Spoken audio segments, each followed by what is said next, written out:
इसमें देखें तो पार्शियल मोलर प्रॉपर्टीज का इंट्रोडक्शन हम इस प्रकार से देख सकते हैं।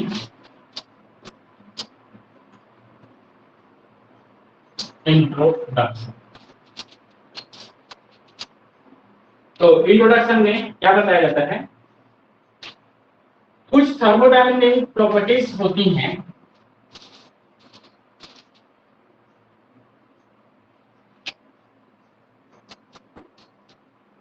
कुछ थर्मोडायनेमिक प्रॉपर्टीज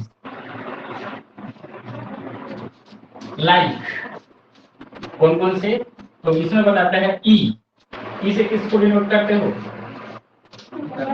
एच से, एस से, ए से, जी से, किसको डिनोट करते हो इनसे, ई से इंटरनल एनर्जी, एस से एंथैल्पी, ए से एंट्रोपी,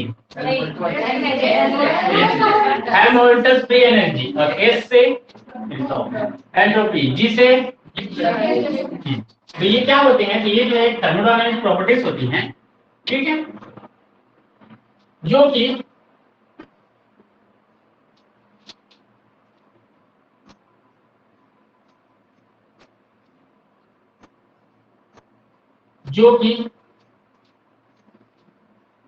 किसी सिस्टम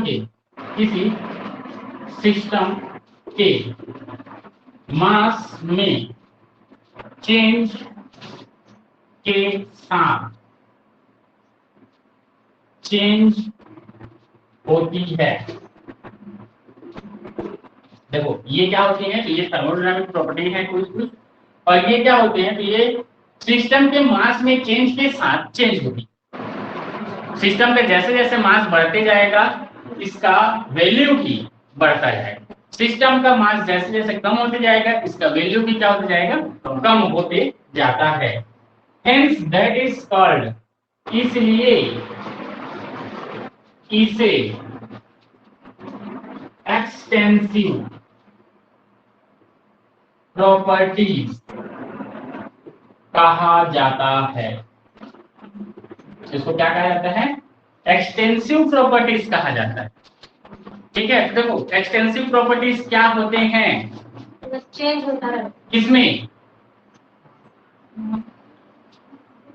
किसी में चेंज कैसे होंगे, वहां पे विथ परफेक्ट एक रिस्पेक्टिव बोध बता रहा है। कोई सिस्टम है, कोई सिस्टम में उपस्थित जो प्रॉपर्टीज हैं, अगर वह प्रॉपर्टीज का चेंज जो है मास पर डिपेंड कर रहा है, मास के बढ़ने पर बढ़ता है, मास के घटने पर घटता है, तभी उसको हम एक्सटेंसिव प्रॉपर्टीज बोलेंगे। मतलब अमाउंट के बढ़ने पर बढ़ जाए, अमाउंट के घटने पर घट जाए, वही क्या होता है, तो वही एक्सटेंसिव प्रॉपर्टीज होंगी। समझ में आया? तो एक्सटेंसिव प्रॉपर्टीज मतलब क्या है, तो अमाउंट के बढ़ने पर बढ़ता हो और अमाउंट के घटने पर घटता हो, that is called extensive properties. और इंटेंसिव प्रॉपर्टीज जो मास पर डिपेंड ना करे या अमाउंट पर डिपेंड ना करे, that is called intensive properties. ठीक है, जैसे प्रेशर, टेम्परेचर भी क्या,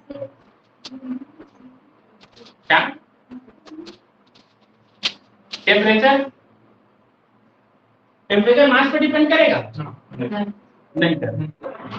ठीक है, प्रेशर नहीं करता। तो ये क्या होते हैं, तो ये होते हैं इंटेंसिव प्रॉपर्टीज। चलो आगे देखिए, इसमें आगे बोलता है hence that is called this in closed system। यदि क्लोज सिस्टम कंसीडर करें, consider a close system, close system,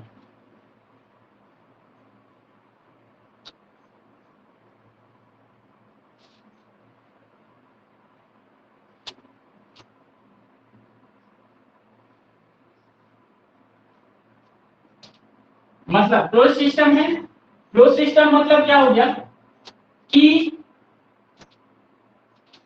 उस सिस्टम में किसी भी प्रकार का चेंज ना कर सके, सिस्टम में कोई भी या में मास या अन्य का चेंज ना हो, उसको हम लोग बोलेंगे क्लोज सिस्टम। ठीक है, तो क्लोज सिस्टम में अगर हम इंटरनल एनर्जी ले रहे हैं, देखो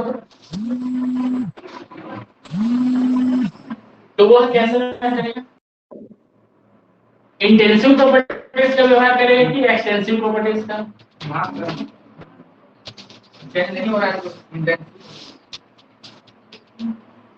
बोलो क्या बोला मैं? पहले का कंडीशन ये बताया, एक टब है, टब में अगर मैं कुछ सिस्टम ले रहा हूं, जैसे कि कोई चीज ले रहा हूं, मान लो किसको ले लिया, लोहा ले लिया, लोहा को रख दिया, अब उसमें मैं देखने जा रहा हूं कि उसके इंटरनल एनर्जी में परिवर्तन हो रहा है कि नहीं हो रहा। ठीक है, तो क्या करूंगा, लोहा का अमाउंट इसमें मैं और डालते जाऊंगा तो उसका इंटरनल एनर्जी और बढ़ते जाएगा, या एंथैल्पी और बढ़ते जाएगा, रेंडमनेस और बढ़ते जाएगा। लेकिन यही चीज क्लोज्ड सिस्टम कर देता हूं, मान लो इसमें 1 किलो लोहा ले लिया हूं, तो इसको क्लोज कर दूं, अब इस पर मैं नहीं डाल सकता कहीं से भी, तो क्या होगा, इसके सभी प्रॉपर्टीज E भी कांस्टेंट रह जाएगा, H भी कांस्टेंट रह जाएगा, मतलब इसके जितने भी एक्सटेंसिव जो प्रॉपर्टीज थे वो क्या हो जाएंगे, कांस्टेंट हो जाएंगे, मतलब एक प्रकार से इंटेंसिव जैसा व्यवहार शो करेगा। क्लियर है? तो एक चीज बोल रहा है कि अगर क्लोज सिस्टम लेते हैं तो उसमें हम लोग मास का एक्सचेंज नहीं कर सकते, और मास का एक्सचेंज नहीं कर सकते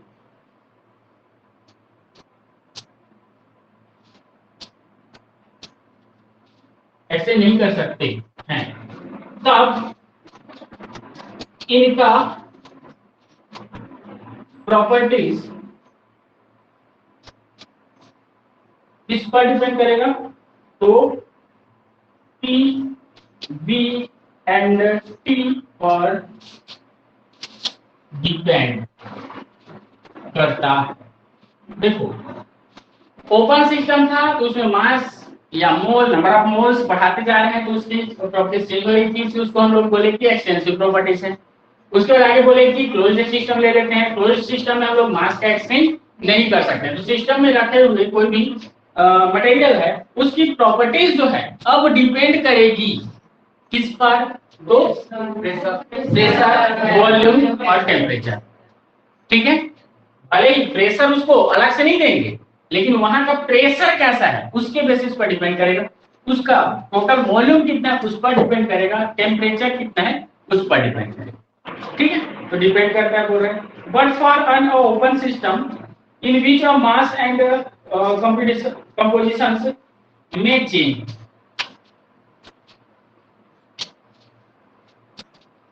लेविस इंट्रोड्यूस ना, लेकिन ओपन सिस्टम में क्या होता है, यहां पे लिख सकते हैं, बट ओपन सिस्टम में, ओपन सिस्टम में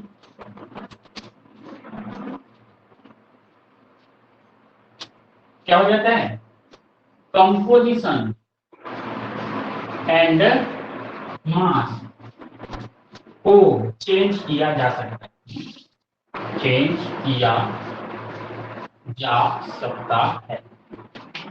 इसमें चेंज किया नहीं किया जा सकता, क्यों नहीं किया जा सकता, क्योंकि क्लोज्ड है इसीलिए। और इन्हीं के बेसिस पर, इसी रिजल्ट के बेसिस पर लेविस नामक साइंटिस्ट जो थे उन्होंने इंट्रोड्यूस किया thermodynamic properties cells of X which are called partial molar properties. इनके रिजल्ट्स के फलस्वरूप, रिजल्ट्स के अकॉर्डिंग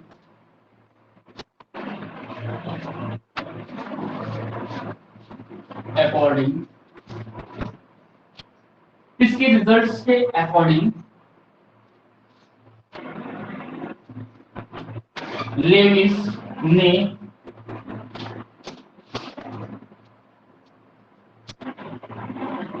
एक थर्मोडायनेमिक प्रॉपर्टीज इंट्रोड्यूस किया जो कि एक्स से जिसको डिनोट करते हैं और इसको कहा जाता है क्या? तो इसको बोला जाता है पार्शियल मोलर प्रॉपर्टी कहा जाता है। देखो क्या बोला, इनके रिजल्ट्स के अकॉर्डिंग लिविस नामक साइंटिस्ट ने थर्मोडायनेमिक प्रॉपर्टीज के बारे में बताया या उसको इंट्रोड्यूस किया, जो कि एक्स से जिसको डिनोट करते हैं, और एक्स क्या होता है? तो वो होता है पार्शियल मोलर प्रॉपर्टीज। ठीक है, अब these properties must be a function of temperature, pressure and the number of moles various component present in the system। और यहाँ पे यह प्रॉपर्टीज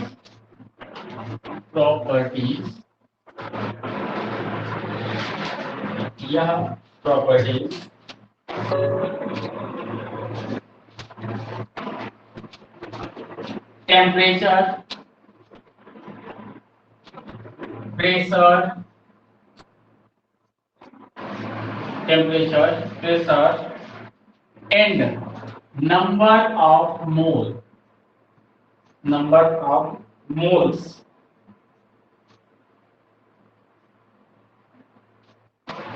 यह temperature, pressure and number of moles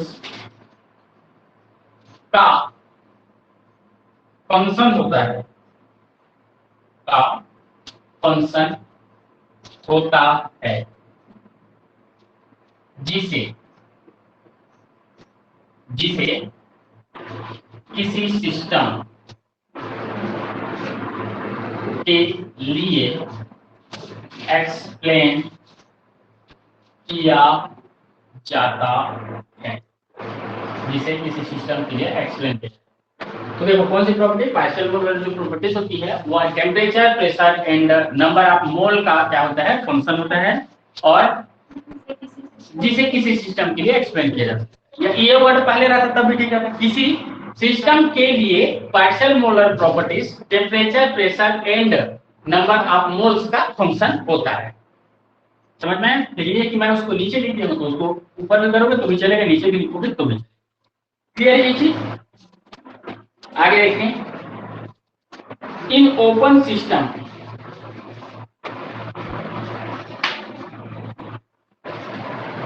any thermodynamic properties X may be defined as the follows।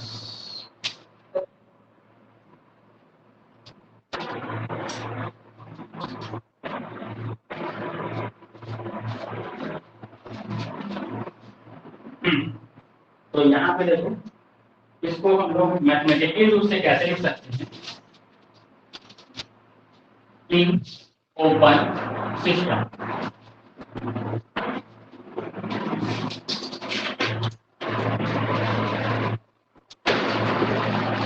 thermodynamic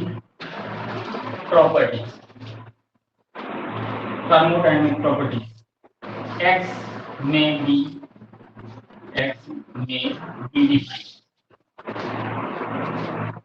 defined। तो कैसे दिखा? X is the function of क्या कहते हैं? n क्या है? Number of mole. ठीक है, आगे देखें तो T and P temperature and pressure का क्या होता है? यह फंक्शन होता है।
चलो ये चीज समझ में आ गया। एक्स क्या होता है, पार्शियल मोलर प्रॉपर्टीज है, वो किसका किसका फंक्शन होता है, ए टी और बी का। ठीक है, अब इसके बेसिस पर देखें हम तो यहाँ पे क्या बता सकते हैं,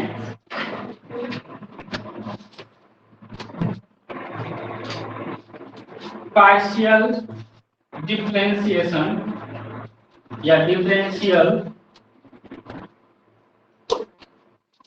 partial differential of the properties के लिए, पार्शियल मोलर प्रॉपर्टीज के लिए पार्शियल डिफरेंशियल देखते हैं तो हम इसको लिख सकते हैं ऐसा, dx change in partial molar properties. वो किन पर डिपेंड कर रहा है, देखो तो टेम्परेचर पर, प्रेशर पर और नंबर्स ऑफ मोल पर। तो इसके लिए हम लोग डिफरेंशियल जब इक्वेशन लिखेंगे तो क्या लिख सकते हैं, del X change in partial molar properties with respect to temperature with constant. देखो इसमें से एक बार इसको लेकर के लिखेंगे, दूसरी बार इसको लेकर के लिखेंगे, तीसरी बार इसको लेकर, मतलब इसको अगर ले रहे हैं तो ये दोनों कांस्टेंट रहेगा, अगर इसको ले रहे हैं तो ये दोनों कांस्टेंट रहेगा, और अगर इसको ले रहे हैं तो ये दोनों कांस्टेंट है। ठीक है, तो देखो जिसके रिस्पेक्ट में लेते हैं उसको जस्ट नीचे लिखते हैं, जो कांस्टेंट होता है उसको कोष्ठक के जस्ट बाहर सबस्क्रिप्ट में, लोअर सबस्क्रिप्ट में उसको लिखा जाता है। ठीक है, तो देखो यहाँ पे टी ले लिए तो कांस्टेंट कौन कौन सा, पी एन। एन देखो एन कई प्रकार के होते हैं, एन जो है वह n1 to n2 initial, final, या फिर ये और आगे बढ़ते भी जाता है। ठीक है, एन का वैल्यू को हम लोग यहाँ पे जनरली क्या लेकर के चलेंगे, n1 और n2 लेकर के चल फिलहाल। तो इस कंडीशन में n1 एंड n2 ऐसा लेंगे। यहाँ पे 1 कौन सा है समझ में आ रहा है, ये 1 है, ये n1 n2, और इसके आगे भी हो सकते हैं। ठीक है, पहला रिलेशन समझ में आया, किसके रिस्पेक्ट में कर रहे हैं, टेम्परेचर है, तो इसको डिफरेंशियल करने से dt समझ में आएगी। आगे दूसरा क्या हो जाएगा, चेंज इन, बोलो, change in partial molar properties with respect to pressure with constant, temperature n1 and n2 so on into P। ठीक है, आगे देखो, आगे क्या लिखोगे, change in partial molar properties with respect to n1 with constant, temperature, pressure, n1 हट जाएगा, अब क्या आएगा n2 and so on। ठीक है, क्योंकि n1 तो कांस्टेंट हो गया ना। ठीक, आगे यहाँ पे क्या लिखेंगे, तो विद रिस्पेक्ट टू n1 तो हो जाएगा dn1। आगे देखो n2 ले रहे हो तो विद रिस्पेक्ट टू n2 करोगे, with constant, temperature, pressure, n1 to so on. ठीक है, या फिर इसको लास्ट इनफाइनाइट टाइम्स के लिए ni कर दें, तो ni करेंगे तो यहाँ पे क्या हो जाएगा, dn2 प्लस, अब देखो यहाँ पे ऐसा कर देना। ठीक है, इसमें ये जो है कितने तक जाते तक n3 n4 n5 n6 ऐसा आते जाएगा, एट लास्ट में क्या आएगा, तो आएगा with respect to del x with respect to ni with constant t p n1 n2 n3, ये हो जाएगा d n i, ये हो जाएगा हमारा फाइनल इक्वेशन।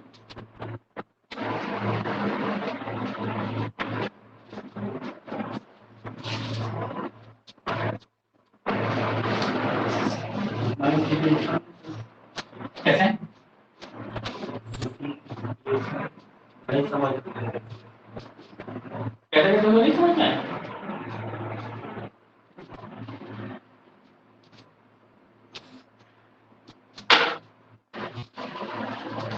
कहाँ तो बताइए। यही लाइन। मैं क्या बोलना चाह रहा हूँ इसको सुनो। dx है, dx होता है function of n t and p। अगर मेरे को x में चेंज करना है तो या तो उसके मोल के आधार पर चेंज करूंगा, या तो टेम्परेचर के आधार पर चेंज करूंगा, या तो प्रेशर के आधार पर चेंज करूंगा। जहां तुमने बोला कि n जो है वह क्या होगा, तो n1 n2 n3 n4 से लेकर के n तक हो गया। अब तुम कभी थर्मोडायनेमिक पढ़े हो, जिसके रिस्पेक्ट में चेंज करना है उसको उसके बड़े में लिखा जाता है, जिसको कांस्टेंट रखते हैं वह कोष्टक के जस्ट बाहर रहता है। वही चीज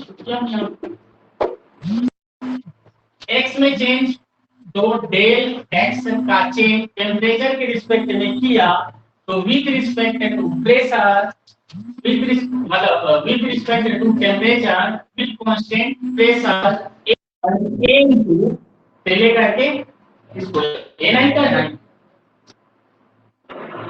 हो गया।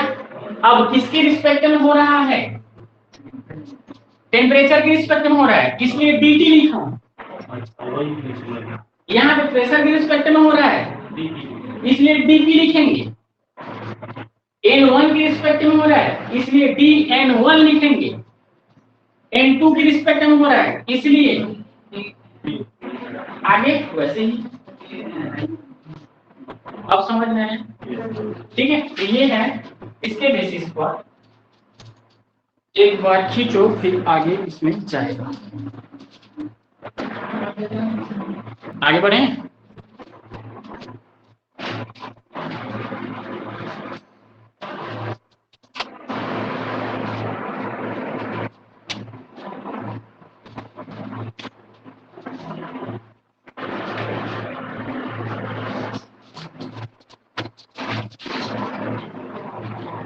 In this expression,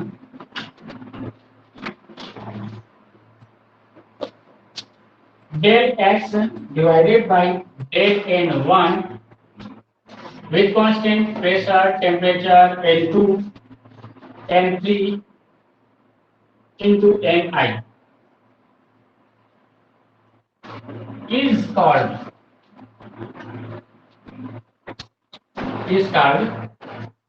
partial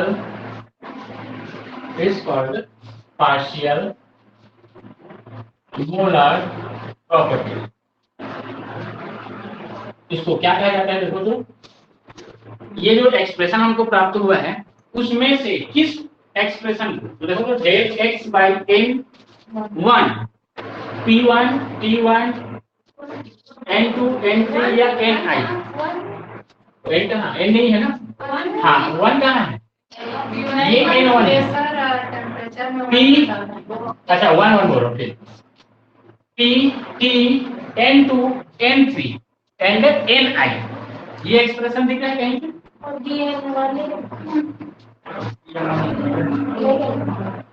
जो लिखा हूं उसको लिखना, जो अभी लिखा हूं उसको देखो।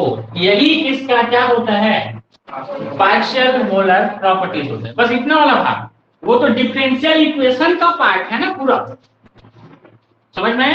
इसमें से बस इतना वाला जो पार्ट होता है यह क्या होता है, तो यही होता है partial molar property.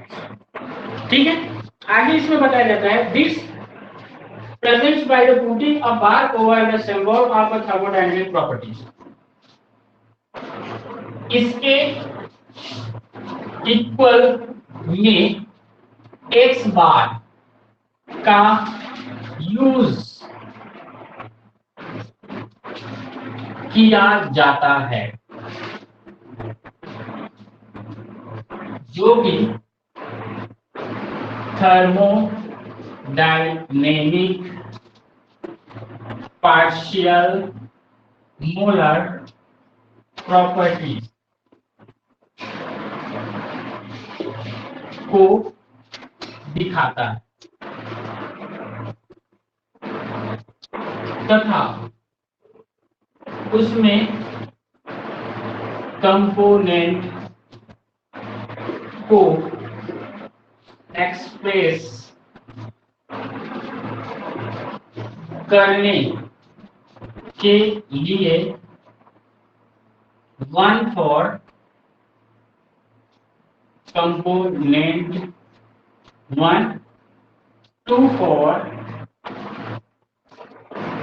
Component 2 and so on लिखा जाता है। देखो इसका कहने का मतलब क्या है, इसको देखो यहां पे बोल रहा है इसमें, हाँ ये तो हो गया। अब इसके ऊपर में इसके इक्वल में क्या लिखते हैं हम लोग, x बार का यूज किया जाता है, ठीक है, जो कि थर्मोडायनेमिक पार्शियल मोलर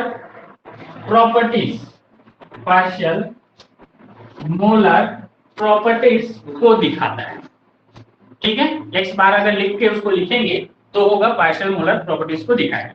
साथ ही साथ इसमें कंपोनेंट को एक्सप्रेस करने के लिए, कंपोनेंट को एक्सप्रेस करना है तो उसके लिए अगर 1 फॉर 1 कंपोनेंट के लिए लिखेंगे, 2 फॉर 2 कंपोनेंट, 3 फॉर 3 कंपोनेंट, जो कि कहां से दिखेगा, n से दिखेगा। देखो तो n1 है तो 1 कंपोनेंट बता रहा है, n2 है तो 2 कंपोनेंट सिस्टम, n3 है तो 3 कंपोनेंट सिस्टम को दिखाएगा। क्लियर है ये चीज?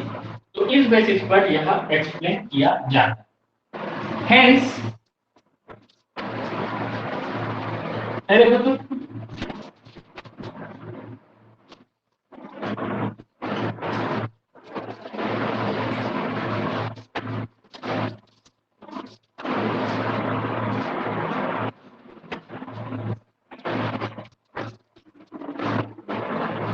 बोलो इसके लिए क्या सिंबल लिखूंगा, सामने क्या लिखूंगा, इसके लिए सामने क्या लिखूंगा,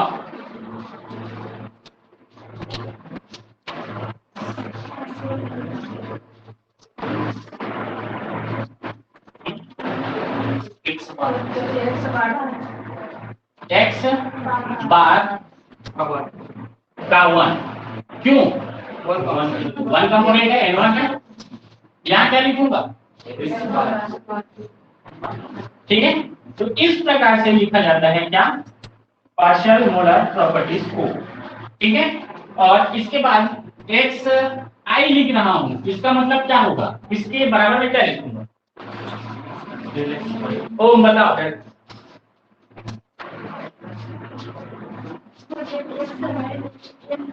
del x by del n i Posta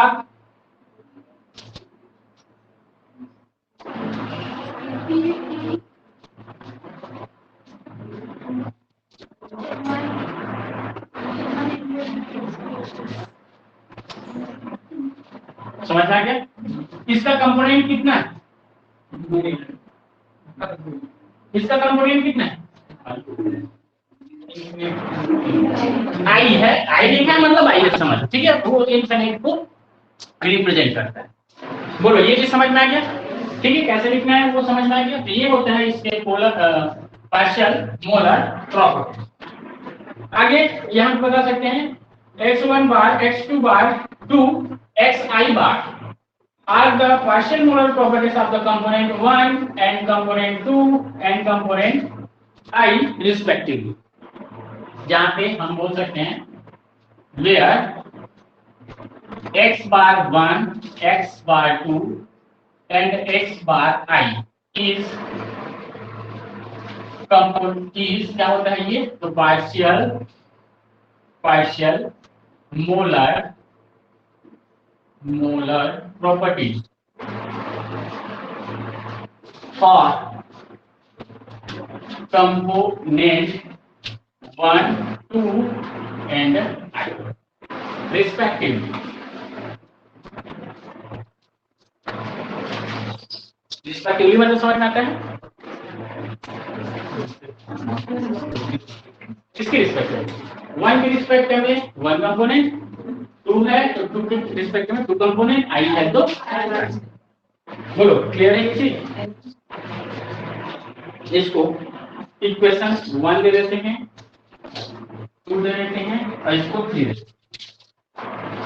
From equation 1, 2 and 3, it can be construed the partial molar properties of a given system is the increase in the extensive properties of it due to addition of 1 mole of the given component at constant temperature, pressure and moles of other component remaining constant to such a large amount of a system that this occurs no applicable change in the concentration.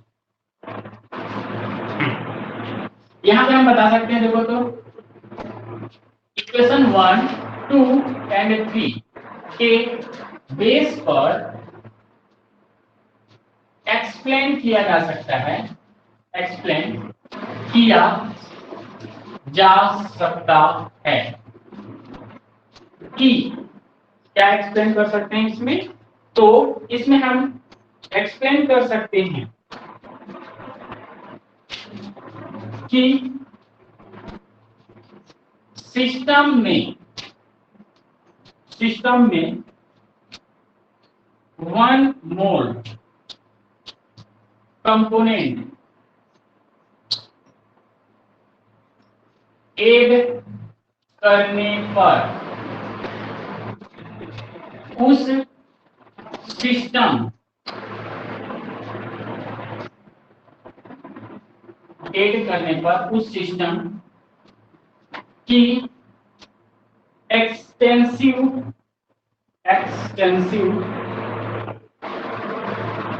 Properties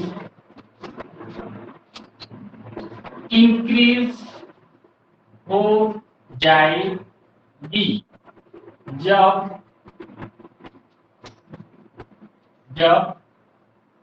P T N2 N को हटा P T constant होंगे। देखो तो इसका मतलब क्या हो गया, समझो तो इसको थोड़ा। इक्वेशन 1, इक्वेशन 2 और इक्वेशन 3 ये तीनों हैं।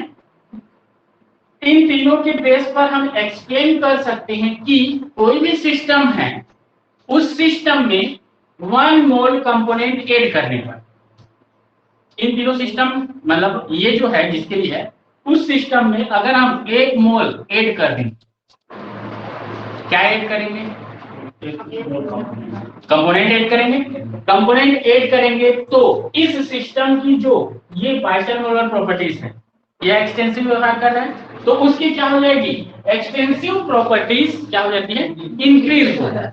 और इंक्रीज होगी तो क्या होगा, उसका पार्शियल मोलर प्रॉपर्टीज भी अब इंक्रीज होगा कि डिक्रीज होगा वो पता नहीं है, लेकिन चेंज होगा। क्लियर है?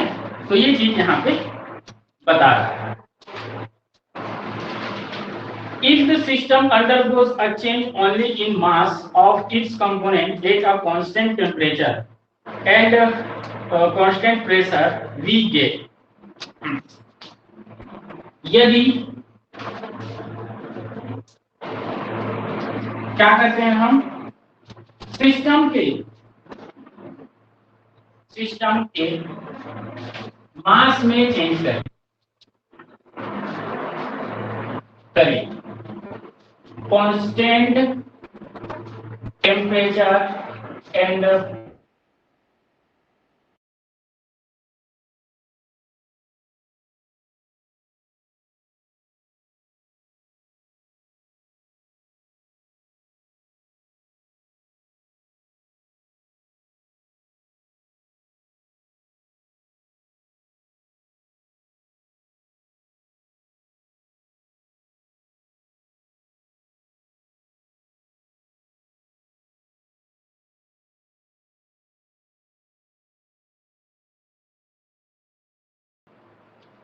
तो इसको लिखा जा सकता है v रिटर्न केस। तो ऐसा देखो तो dx पार्शियल मोलर प्रॉपर्टीज में चेंज, किसके रिस्पेक्ट में बोल रहे हैं हम लोग, टेम्परेचर और प्रेशर क्या है, कांस्टेंट है, तो कांस्टेंट में लिख दी। अब जिसके रिस्पेक्ट में बोल रहे हैं वो चीज हम लोग वहां पे लिख सकते हैं, ठीक है। तो देखो इसकी जगह पे दैट इज इक्वल टू, इस सिस्टम के अगर हम पार्शियल मोलर प्रॉपर्टीज में चेंज देखेंगे तो क्या होगा, कंपोनेंट 1 में चेंज, कंपोनेंट 2 में चेंज और कंपोनेंट आई में चेंज। मतलब इसके मास में चेंज कर रहे हैं, मतलब नंबर ऑफ मोल बढ़ेगा।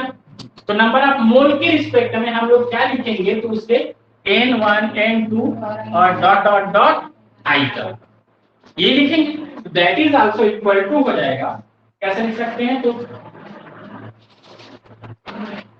एक्स आई बार लिख सकते हैं विथ रिस्पेक्ट टू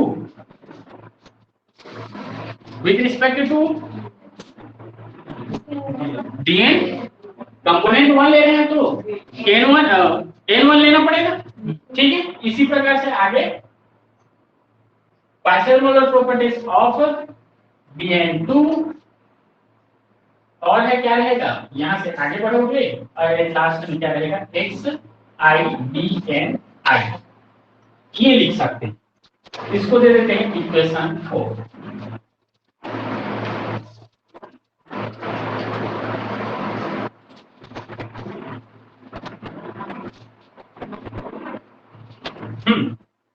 अब देखो इसमें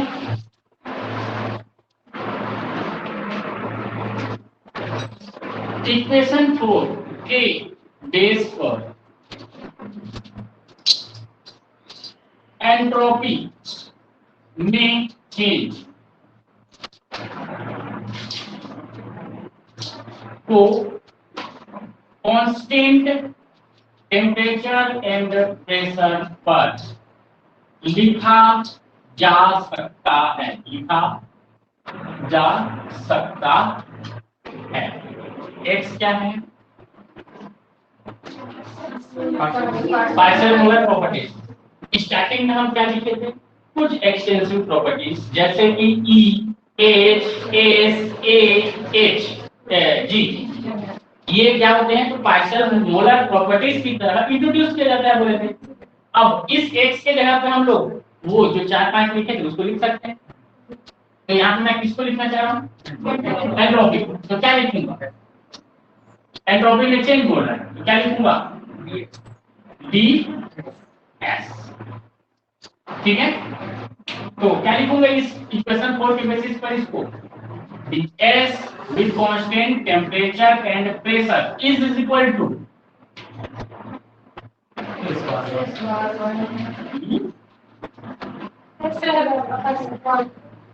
एल बार 1। सही है, तुम लोग कंफ्यूज तुरंत क्यों हो जाते हो, यहाँ एक्स लिए थे तो x1 लिए थे, समझ में आया। हाँ चलो बोलो आगे, dn1 s bar 2 dn2 s bar i dni, ये लिखा जा सकता है। क्यों, क्योंकि हम लोग पहले ही इंट्रोड्यूस कर दिए हैं कि पार्शियल मोलर प्रॉपर्टीज कौन कौन से होते हैं, जो एक्सटेंसिव प्रॉपर्टीज होते हैं वो पार्शियल मोलर प्रॉपर्टीज होते हैं। जैसे कि हम लोग देखे थे उसमें E H S A G, clear है, ये लिख सकते हैं, समझ में आ गया। तो ऐसा इसको लिखा जा सकता है। जहां पे यहाँ पे और भी बता सकते हैं, देखो कौन क्या है, क्या बोलोगे, वेयर S1S क्या है बोलो, S1 बार क्या लिखो, क्या हो गई, ये क्या, ये क्या, partial molar properties for component 1 बोले थे, partial molar properties of component 2 component i, समझ में आ गया। इसको क्या बोलते, पार्शियल मोलर एंट्रोपी, समझ में आ गया। वहां प्रॉपर्टीज बोलते हैं, लेकिन यहाँ पे अब क्या है, एंट्रोपी लिखे हैं तो एंट्रोपी और हाँ ऑफ कंपोनेंट 1, समझ में आ गया। S2 बार क्या होगा, वही होगा जो लिखे हैं, है ना, एस आई बार, ये भी समझ में आ जाएगा। क्या लिखेंगे उसको, partial molar entropy of component i, और ये 2 रहेगा तब 2 component 2।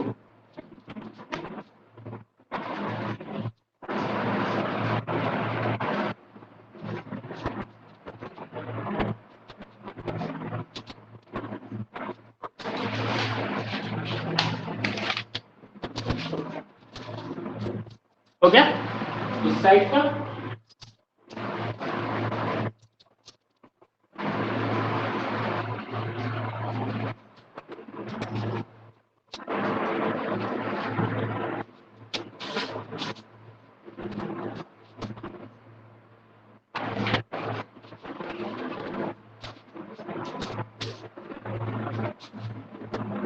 Therefore,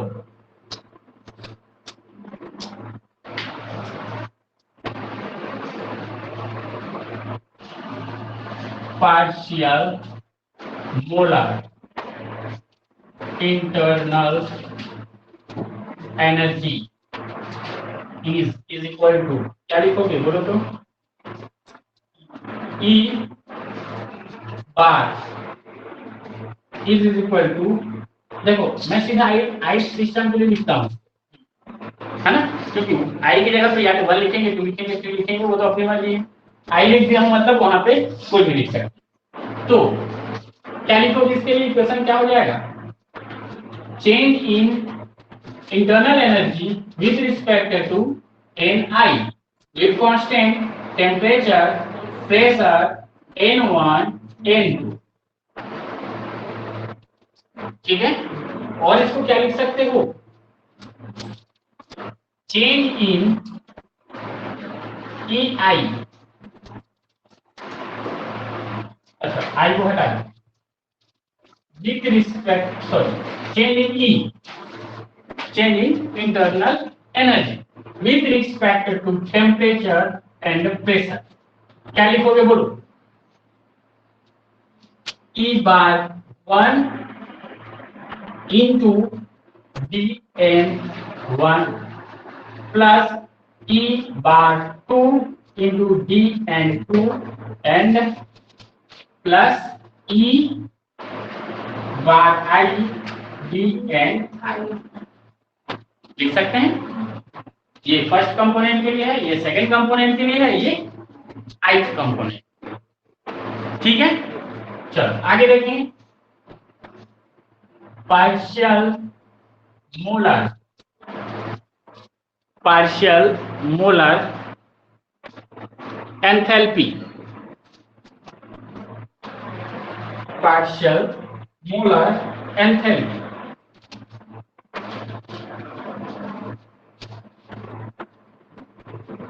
H bar I is equal to, क्या लिखोगे बोलो, del H by del Ni with constant temperature pressure N1 N2 so on. और इसके लिए भी ऐसा लिख सकते हो तुम, del H with constant temperature and pressure क्या हो जाएगा, H bar 1 into dN1 plus H bar 2 into dN2 plus H bar I dNI, लिख सकते हैं। आगे देखो,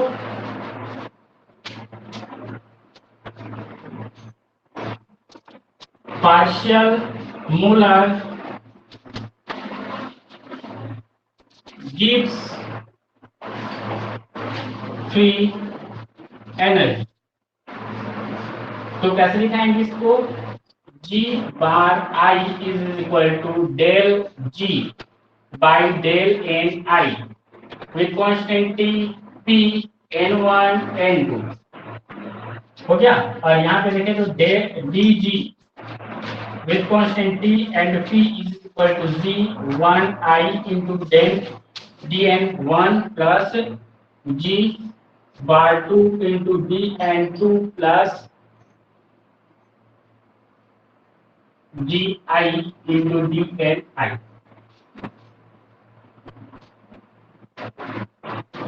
ठीक है। अगला है partial molar volume,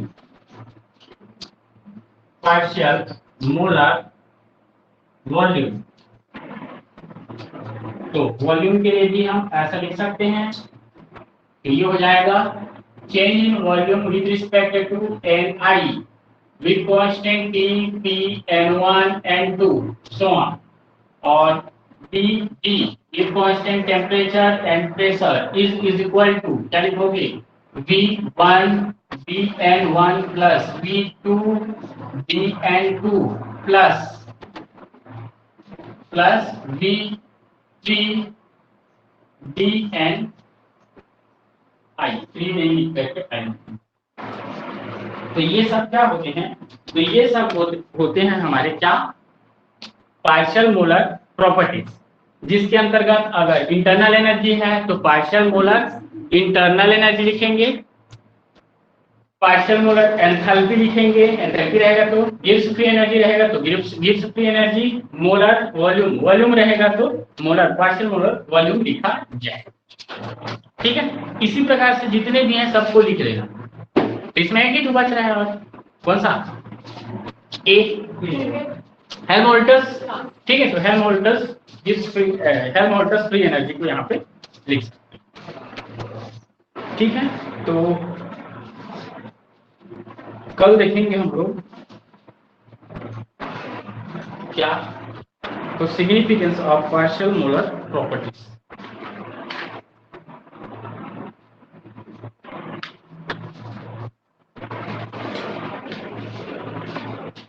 electrochemical potential, ये बात है।